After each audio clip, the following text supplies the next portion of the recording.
This weekend on the Ridge, fire meets a stubborn 30-year-old stump.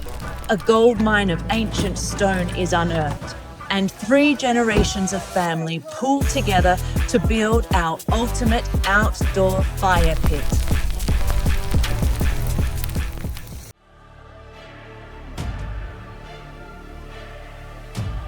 How do you build a sanctuary for your family when the world around you demands relentless work? The ancients knew that sanctuary begins at the hearth. Today, we bring flame to stubborn timber and turn a monster stump into our kingdom's fire pit. We love the epic stories of old because they remind us that we are here to build a story of our own. Our dreams are as vast as the halls of Valhalla.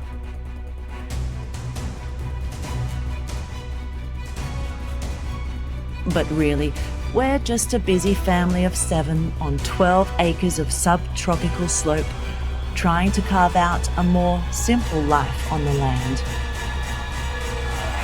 without getting eaten alive. We chopped down an old barren fruit tree to bring sunlight back to the summit, and it sprouted back with the fury of a botanical hydra.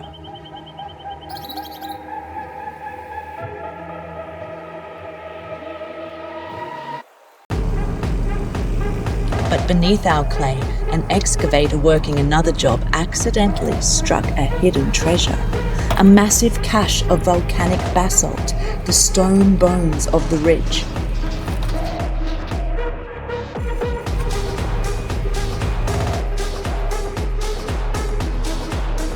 They'll eventually surround our outdoor fire pit like Titan thrones. But first, we have to slay the stump.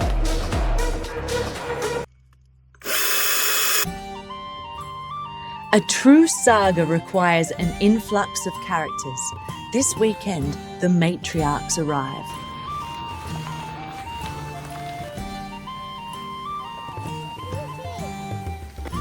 My 80-something-year-old mum and my sister officially crossed the threshold onto our 12 acres, bringing a temporary truce to the daily chores.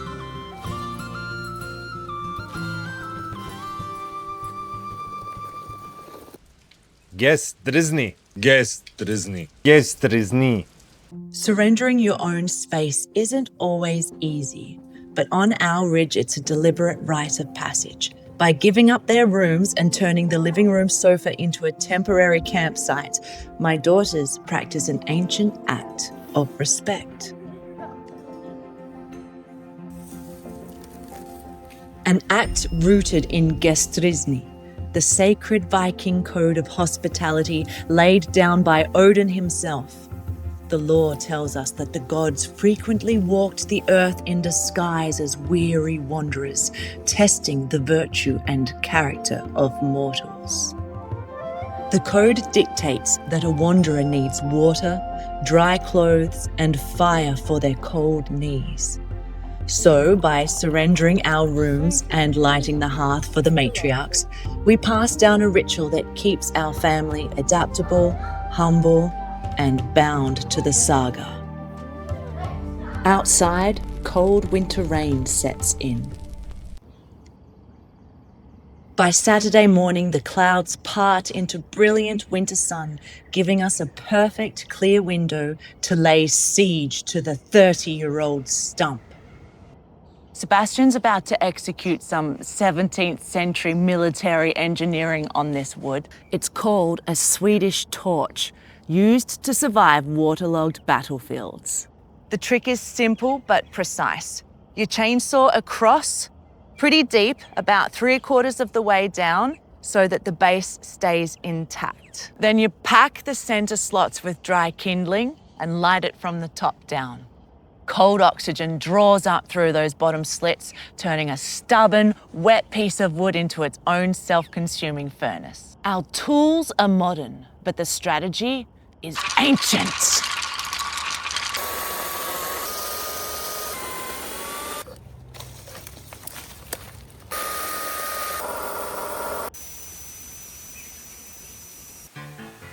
Welcome to our version of Hollywood Boulevard.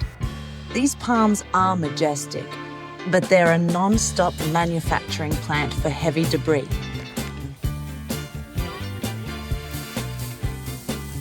The logistics crew handle the clearance, hauling the dry leaves up the slope to feed the furnace.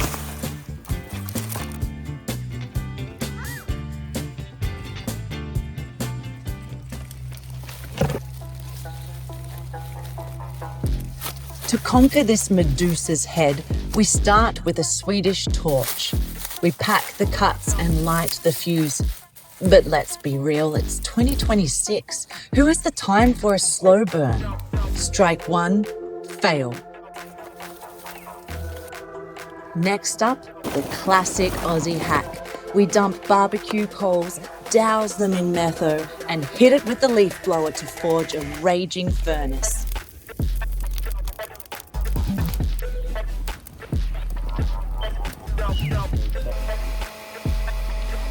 For 3 seconds, we feel like legends. Until the briquettes stall and the battery dies. So much for Viking patience. Round 3, the final siege.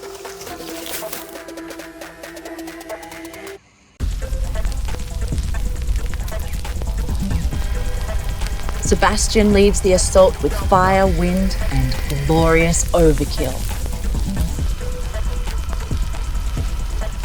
A victory even Thor would approve of. The beast surrenders, adaptability wins. The kingdom is ours.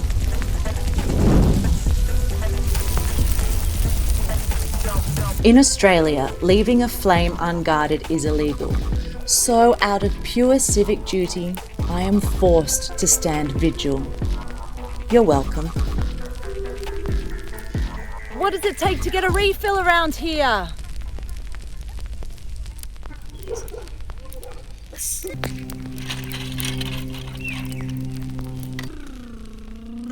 Beep beep.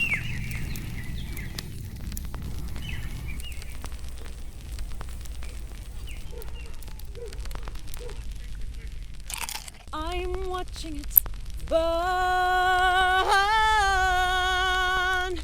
Watching it.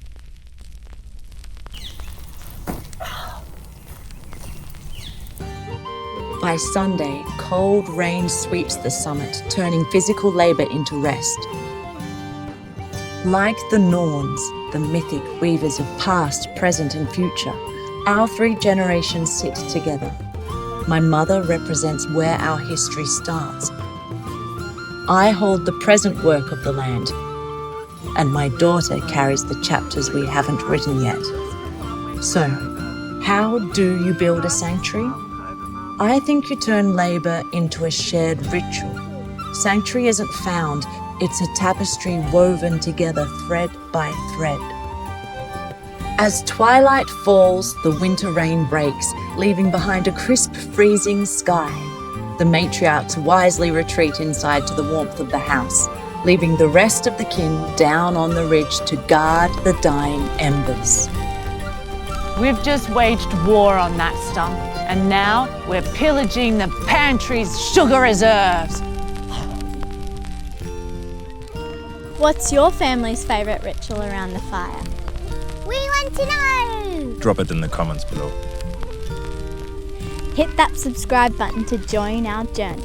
See you in the next chapter of our Viking Saga! If you want to plunder your very own kitchen with these exact same spoils, I've left a link to download our homemade pink marshmallow recipe. Go grab it. There's always going to be more work, but tonight we choose ritual over the rush. I'm starting to think sanctuary isn't a place you escape to. It's the peace you create right here, in the middle of the struggle.